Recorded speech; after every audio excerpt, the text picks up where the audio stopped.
جو مولانا حضرات ہوتے ہیں بڑے سخت ہوتے ہیں، سخت نہیں ہوتے، وہ آپ کو سیدھے راستے پہ لے جانا چاہتے ہیں کہ جس راستے سے ہم بھٹک چکے ہیں نا، اور یہ جتنا سنت سے ہٹتے جائیں گے مصیبت میں پڑتے جائیں گے۔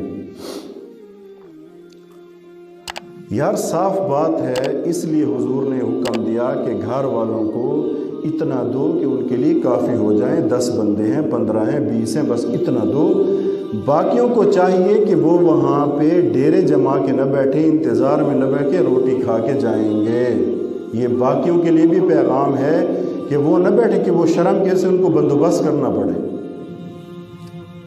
خوشی کا موقع نہیں ہوتا۔ اچھا بعض کا زور ہوتا ہے کہ ہمارے چلو خیرات وغیرہ ساتھ ہو جائے گی، ہمارے یہ کسی اور دن کر لو، اس کو ان دنوں میں ساتھ جو ہے نا وہ نہ جوڑو، فکس نہ کرو، کسی اور دن میں کر لو۔ ہماری اور میں والد صاحب کی فوت بھی ہماری ایک بزرگ ہیں خاتون بڑی عمر کی، تو وہ میرے پاس اسپیشل بڑی مشکل سے چل کے آئیں، کہتا ہے فیض الرحمان تو نے یہ کیا دین اتنا مشکل بنایا ہوا ہے، کہتا ہے یہ کل بھی نہ ہو، یہ بھی نہ ہو، وہ بھی نہ ہو، میری بات یاد رکھنا۔ مجھے وہ ایسے کر رہی تھی یوں آنکھیں کر کے نا، کہتے ہیں میری بات یاد رکھنا، ہمیں اپنے بزرگوں نے بتایا، ہمارا پرانا طریقہ چلا آ رہا ہے، اور پتہ نہیں کس پیر نے بتایا ہے کہ اگر تم نے والد صاحب کے تیسرے دن اگر کوئی میٹھی چیز نہ پکائی نا تو اس کا قبر میں مسئلہ بنے گا، قبر میں اس کے لیے مسئلہ بنے گا۔ میں نے کہا اماں جان اللہ کا دین نہ اتنا سستا ہے، نہ اتنا ڈی ویلیو ہو چکا ہے کہ وہ کسی میٹھی چیز کی وجہ سے میرے ابا جان قبر میں ان کے لیے کوئی مسئلہ ہوگا، یا وہ اٹکے ہوں گے، یا کہیں اللہ خدا نہ خواستہ وہ مردہ لٹکا ہوا ہوگا۔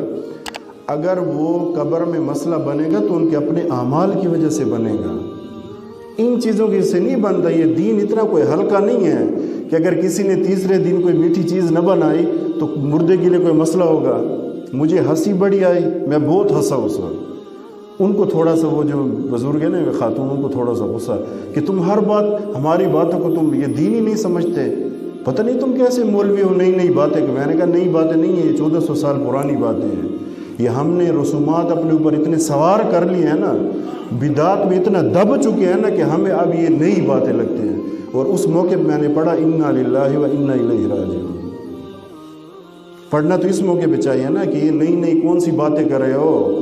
میں نے کہا سائے ستہ کی حدیثیں بیان کر رہا ہوں، پکی حدیثیں بیان کر رہا ہوں، یہ نہیں ہو گئی، اور جو رسومات ہیں وہ پرانی باتیں تھیں۔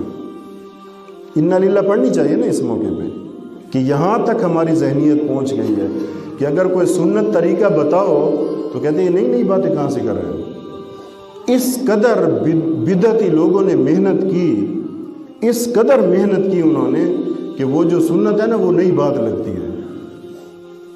اس قدر ہم مانوس ہو چکے ہیں بدعات اور رسومات سے۔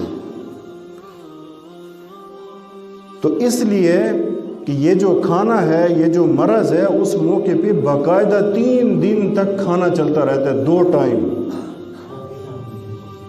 ٹائم کھانا 3 دن تک چلتا رہتا ہے۔ اس میں مختلف چیزیں ہوتی ہیں، بریانی بھی پک رہی ہوتی ہیں، اور یہ بھی پک رہا ہے، اور میٹھا بھی پک رہا ہے۔ او میرے بھائیو، یہ کوئی ولیمہ نہیں ہے، یہ فوتگی ہے۔ یہاں پہ نہ تو آنے والوں کو پتہ ہے کہ تعزیت کیسے کرنی ہے، اور نہ بیٹھنے والوں کو پتہ ہے ہم نے کیا کرنا ہے۔ سیکھنا بھی نہیں ہے علماء سے، پوچھنا بھی نہیں ہے۔ نہ حج کرنے سے پہلے حج کا طریقہ سیکھنا ہے، نہ عمرے کا طریقہ سیکھنا ہے، نہ شادی کا پوچھنا ہے علماء سے، نہ فوتگی کے بارے میں کہ ہم کیا کریں، دین کیا کہتے ہیں، نہیں یہ نہیں پوچھنا۔ وہاں جا کے جو غلطیاں، جو میں عمرے پہ گیا تھا، جو میں نے لوگوں کے غلطیاں دیکھی، بس انا للہ پڑھتے رہتے تھے، کسی کو کچھ پتہ نہیں ہوتا، اتنا خرچہ کر کے چیزیں کر کے چلے جاتے ہیں، کچھ بھی پتہ نہیں ہوتا۔ اس لیے میرے بھائیوں، میری یہ گزارش ہے، میں یہ دل سے، درد دل سے کہہ رہا ہوں، کسی کو نشانہ بنا کے نہیں کہہ رہا، یہ ہماری ذمہ داری ہے دین پہنچانا۔ درد دل سے میں یہ بات کہہ رہا ہوں کہ ایسی کوئی چیز بھی نہیں ہے، اور یہ جو نوحہ کرنے والی ہیں ان پہ خصوصی لعنتیں برسی اللہ کے نبی کی۔ دوسری بات یہ کہ میرے نبی کے الفاظ کتنے ہیں، ان للہ ما آخذ ولہ ما اعطى وکل شیء عنده باجل مسمى۔ جو کچھ اللہ نے لیا ہے یہ اللہ کی ملکیت، یہ تعزیت کے آسان ترین الفاظ ہیں، یہ ہم اردو میں بھی کہہ سکتے ہیں جو اللہ نے لیا ہے اللہ کی ملکیت ہے، جو اللہ نے دی ہے وہ بھی اللہ کی ملکیت ہے، اور ہر چیز کا وقت اللہ کے ہاں مقرر ہے۔ بس یہ تعزیت کے الفاظ ہیں۔ اسی مسجد کے ہمارے دو جو اسی محلے کے ہیں، اسے یہاں نماز پڑھتے ہیں، نماز جمعہ، ان کی والدہ فوت ہوئی تو میں ان کی تعزیت پہ گیا تو میرا بڑا دل خوش ہوا۔ این سنت کے مطابق، بالکل سنت کے مطابق بیٹھے ہوئے تھے سارے، نہ بار بار یہ ہاتھ اٹھا کے دعائیں مانگی جا رہی تھیں، آرام سے بیٹھ کر وہ تعزیت والے ایک مختصر تعزیت کر کے چلے جاتے، نہ کوئی روٹی کا پروگرام، نہ کوئی اس کا پروگرام۔ بہت میرا دل خوش ہوا، لیکن یہ لاکھوں میں کوئی ایک ہوتا ہے۔ تو اس لیے دین ہے نا، دین یہ صرف نماز جنازہ کی بات نہیں ہو رہی، میں پورے دین کی بات کر رہا ہوں۔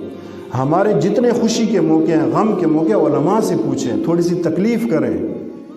میں بھئی کوئی اللہ کسی کو توفیق دے بھئی حج کے لیے جا رہا ہے تو پہلے کسی عالم سے پوچھے کہ جی حج کے کون سی چیزیں فرض ہیں، میں نے کیا کرنا ہے، احتیاطیں کون سی ہیں اور کون سی چیز ضروری ہے۔ ابھی لوگ حج عمرے پہ جاتے ہیں نا، وہ اپنا سارا وقت زیارات پہ لگا دیتے ہیں، طواف کو چھوڑ کر ادھر سے جارانہ سے عمرہ ہو رہا ہے، وہاں سے عمرہ۔ میں یہ نہیں کہتا عمرے نہیں کرنے چاہیے، سب سے بڑی چیز وہاں طواف ہے، سب سے بڑی عبادت۔ کبھی کہاں گئے ہوئے ہیں، کبھی ادھر پھر رہے ہیں، کبھی ادھر پھر رہے ہیں۔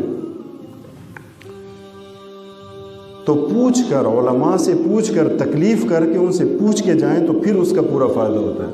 پھر ہم کیا کہتے ہیں، جی میں نے تو نفل بھی پڑھے، میں نے حج بھی کیا، عمرہ، کوئی فائدہ نہیں ہو رہا، دعائیں قبول نہیں ہو رہی، فائدہ نہیں ہوا۔ کیسے فائدہ ہوگا؟